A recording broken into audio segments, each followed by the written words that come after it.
Aujourd'hui, l'équipe de robotique d'Hyperion 3360, une campagne de sensibilisation des femmes itinérantes et la simulation de l'ONU.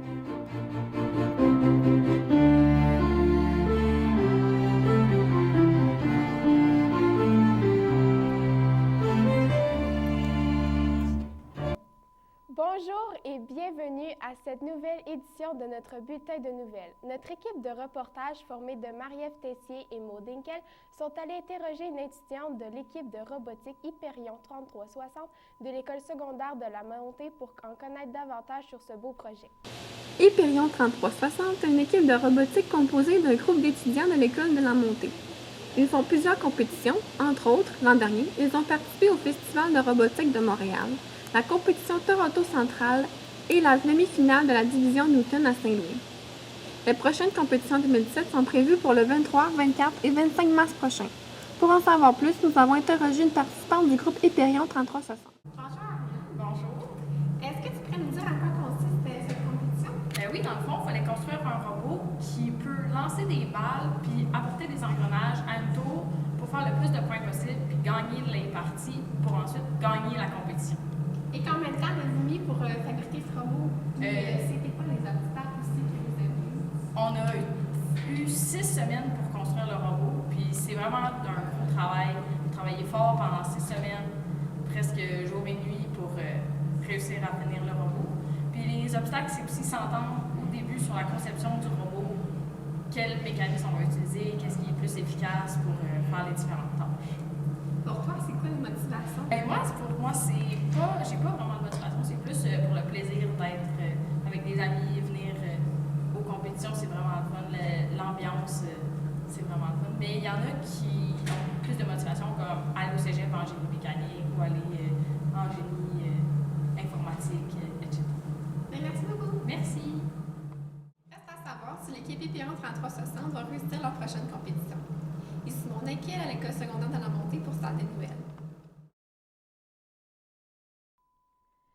Il y a quelques semaines, des étudiants en sciences politiques de l'Université de Sherbrooke ont contribué à l'organisation d'une simulation de l'ONU avec une centaine de jeunes élèves du secondaire de la même région. D'ailleurs, l'école secondaire de la Montée y a participé.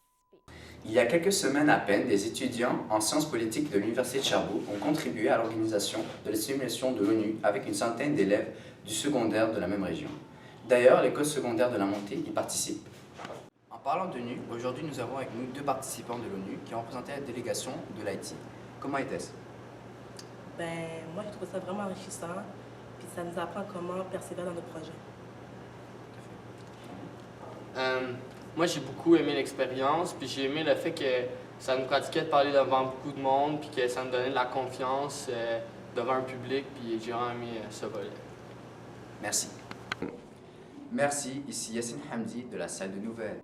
Suite aux 4 missiles lancés lundi dernier par la Corée du Nord dans la mer près des côtes du Japon, les États-Unis ont déployé un système d'antimissiles directement en Corée du Sud. Selon l'ambassadeur de la Corée du Nord, Ja Song-nam, l'installation de ce système pourrait prochainement mener à une guerre. De plus, la Chine, qui est un pays allié à la Corée du Nord, est vraiment mécontente du geste posé par les Américains, puisque selon eux, c'est une atteinte à sa souveraineté nationale. Depuis l'année 2015, Costco envisageait de déménager vers le plateau Saint-Joseph.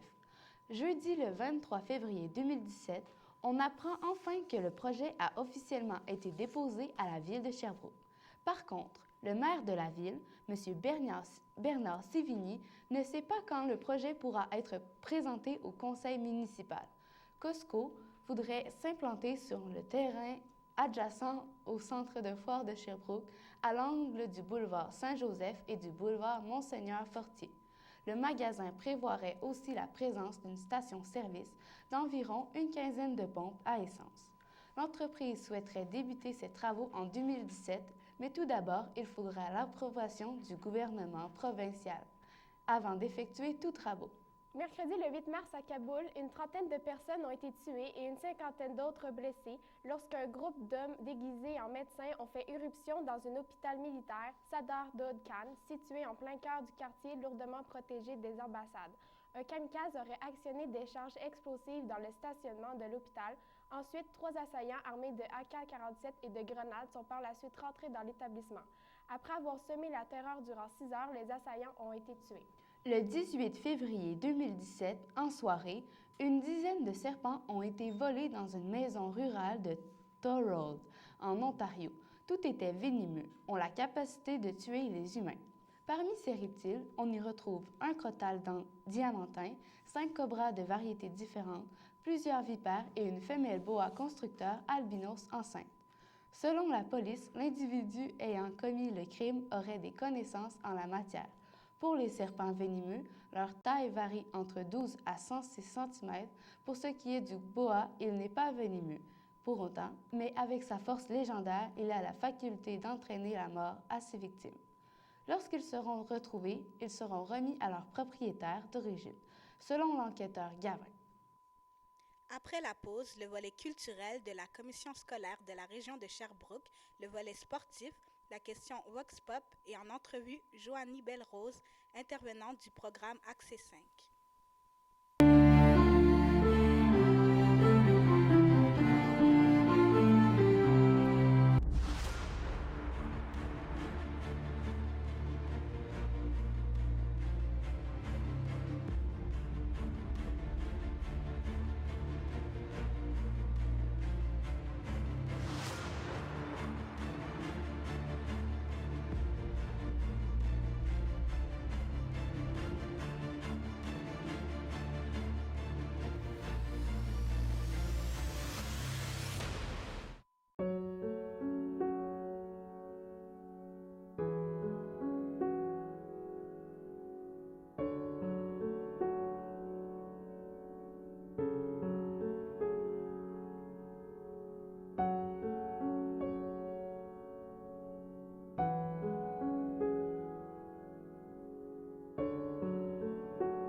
Erika Jutras et Tricia Rivard se sont questionnées sur l'incendie qui a lieu durant la semaine de relâche. Elles ont voulu nous faire part de leurs informations. Dans la nuit du 27 février, un incendie a débuté au pavillon Saint-François de l'école secondaire de la Montée de Sherbrooke. Vers 1h du matin, les pompiers ont été appelés à se rendre sur les lieux lors d'un déclenchement de l'alarme de feu. À leur arrivée, ils ont constaté que le feu avait pris naissance dans le local qui servait de cuisine. L'incendie aurait été déclenché par un réchaud qui aurait été demeuré allumé pendant la semaine de relâche. Les dommages ont été évalués d'environ 75 000 $. Nous allons interviewer Guillaume Lacasse, enseignant d'éthique et culture au pavillon Saint-François. Bonjour, M. Lacasse. Bonjour. Pensez-vous que les dommages de Saint-François, estimés par l'école de 75 000 $ sont exacts? Il y a toujours des surprises quand on fait de la rénovation. Mais oui, là, de ce qu'on sait, là, ça va rentrer dans ce qui avait été annoncé précédemment en termes de prix. Ce qui avait été estimé tout à fait valable encore. Y a-t-il toujours une odeur de fumée dans l'école? Non, pas du tout. Il y a des équipes qui sont après sinistre, qu'on appelle, donc qui sont venus travailler très fort et qui ont remis ça en ordre. Donc non, il n'y a pas d'odeur particulière ou quoi que ce soit. Là. La seule chose qui est visible, en fait, ce sont les tentes qui protègent l'accès au local. Donc pour éviter qu'il y ait de la poussière ou des trucs comme ça qui se dispersent dans l'école. Mais hormis ça, il n'y a pas de signe visible là, pour l'instant. Je parle à l'extérieur du local. À l'intérieur du local, c'est autre chose, là, mais à l'extérieur du local, c'est tout ce qui est visible. Parfait, merci, M. Lacasse. Plaisir. Ici Jessica Bourget-Desruisseaux pour la salle des nouvelles. La commission scolaire de la région de Sherbrooke organise plusieurs activités pour les élèves du primaire. Du côté sportif, le retour de mini-football et la venue des tout premiers Jeux de Sherbrooke. Mathilde Montard et Ariane Pomerleau nous en parlent à l'instant. La CSRS et la ville de Sherbrooke ont décidé d'organiser les Jeux de Sherbrooke. C'est un événement sportif qui se déroulera sur 2 jours. Le 3 et 4 mai prochain, tous les élèves de 6e année sont invités à essayer différents sports comme le soccer, la pêche à la mouche et même l'escrime. Ces activités se feront en présence de professeurs d'éducation physique ainsi que des enseignants. Selon le maire de Sherbrooke, Bernard Sévigny, le but est de faire adopter aux jeunes de saines habitudes de vie. Bref, il y en a pour tous les goûts. Depuis 4 ans, les écoles secondaires de la commission scolaire de la région de Sherbrooke et les volontaires du cégep de Sherbrooke ont organisé pour les jeunes de la 3e à la 6e année du primaire une ligue de mini-football sans plaquage. Ces apprentis peuvent s'inscrire à leurs écoles secondaires de quartier. Cette activité permettra aux élèves de développer de nouvelles techniques tout en s'amusant. Ici Ariane Pomerleau à l'école de la Montée pour la salle de nouvelles. Pour la question Vox Pop d'aujourd'hui, Rosemane Gagnon et Annie Coderre sont allées demander aux élèves de l'école une question en lien avec la Journée internationale de la femme. Es-tu fière d'être une femme? Oui. Oui, je suis fière d'être une femme parce que les femmes, on a beaucoup plus de choix dans les magasins. Ça coûte moins cher, donc on perd moins notre argent. Oui, je suis fière d'être une femme. Moi, je suis fière d'être une femme parce que, en gros, les gars, nous, nos droits des femmes, on a dû les obtenir quand les hommes, ça a été acquis à la base, qui était meilleur. Puis tout le monde sait que ils sont pas nécessairement meilleurs, là, franchement. Peu importe si on est une fille ou un garçon, ce qui compte, c'est à l'intérieur. Les femmes, je nous trouve encore plus fortes parce qu'on s'est battu pour nos choix, on s'est battu pour les droits. Puis depuis toujours, on se fait dire qu'on n'est pas capable, qu'on n'est pas bonne, puis que tout ce qu'on a à faire, c'est rester à la maison. Ben maintenant, là, les femmes, là, ils font des choses extraordinaires. Être une femme, c'est le fun. Mais je suis fière d'être une femme. Parce que je vais vous prouver qu'on est les meilleurs sur la Terre. C'est ici que notre bulletin de nouvelles se termine. À la réalisation, Kaylee Maheu et Camélia Bouffard. Et au pupitre, Amélie Lapierre et moi-même, Ariane Métaillé. Prenez le temps de consulter le générique. Vous verrez le nom de tous les collaborateurs. Merci d'avoir été des nôtres et à la prochaine.